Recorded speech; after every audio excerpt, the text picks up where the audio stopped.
Fa ho an'ny klebany Kosfa kosa indray eo amin'ny taranja bola lavalava dia nanatanteraka fiaraha-mifaly ny fianakavian'ny Kosfa ho fankasitrahana ny zava-bita an'izy ireo tamin'ny taom-pilalaovana fito amby folo sy roa arivo nanaovana ny tomban'ezaka ihany koa sy ny fanatsarana ity lanonana izay nataon'izy ireo ity. Noho ny fahafitan'ny taom-pilalaovana sy ny fandraisana ny taom-pilalaovana manaraka dia nanatanteraka fiona narana fiaraha-mifaly teny amin'ny trano filanonana kofody teny amin'ny digy ny fianakaviam-ben'ny Kosfa rugby. Samy tonga teny atoerana avokoa ny mpilalao sy ny teknisianina ary ny mpitantana amin'ity klioba ity. Marihana fa nisongadina tamin'ity taom-pilalaovana ity nazahoan'ny Kosfa rugby amboara roa goavana dia ny tompon-dakalefitra teo amin'ny top 6 Aroi sy ny tompon-dakalefitra tamin'ny fifaninanana nasionaly. Ireo amboara ireo izay natolota tamin'ny fomba ofisialy tamin'ny fotoam-pilanonana io.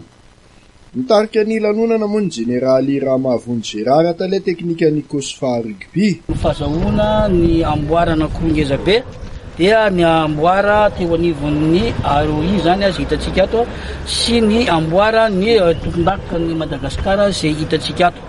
Dia ny raisina tamin'ny fomba ofisialy androany zany ireo amboara ireo dia marque zay dia nisy ny fiarahana miaraka tamin'ireo mpilalao.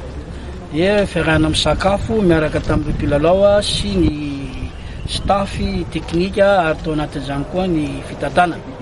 Ankoatr'izay dia nampanantena vokatra tsara ny talehan'ny OMSC amin'ny taom-pilalaovana manaraka mba hamerenana indray ny lazan'ny Kosfa rugby.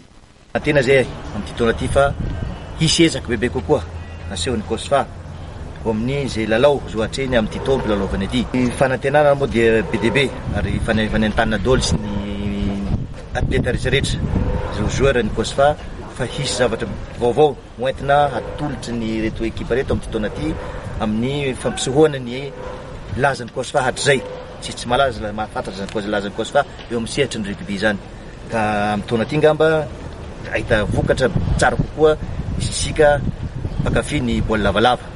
Mafisiko ny tenin'ny président du comité directeur teo fa mbola mamerina fisaorana ireo malala-tanana eo ambaratonga isan-karazany indrindrandrindra moa ny général lehibe ny état-major général tafika malagasy ary ny généraly ministre ny fiarova pirenena ary mampanantena reo zay fa vokatra tsara ngamba no azonay amin'ity taona mpilalalaovana 2020. Miandrobaka ny anaram-boninahitra noho izany ny tanjona ho azy ireo.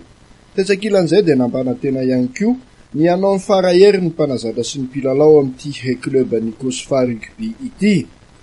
Fandraisana tany La Réunion dia nafinaritra amin'ny fandraisana ny zareo tompo-tanàna nefa na izany nato zany niezaka koa mpilalao zany natongavana tamin'le famarana nefa ny raha malala amin'ny mpampiatrana nisy fitapitaka madinidinika nisy ihany koa nitandrevaka kely atsika eo ampanariana an'izay lesoko zay amin'ity fanomanana amin'ny président dia anatsaratsara kokoa zany tournoi top 6 de l'Océan Indien amin'ny 2018-2019. Raha ny fantatra dia ny fanomanana ny amboarany filoha ny fifaninanana miandry azy ireo indray atoato. Tonga nanome voninahitra ity lanonana ity ny jeneraly Hevelo Arsour Poton tale ny kabinetra ministera fiarovam-pirenena izay nisolo tenan'ny minisitra.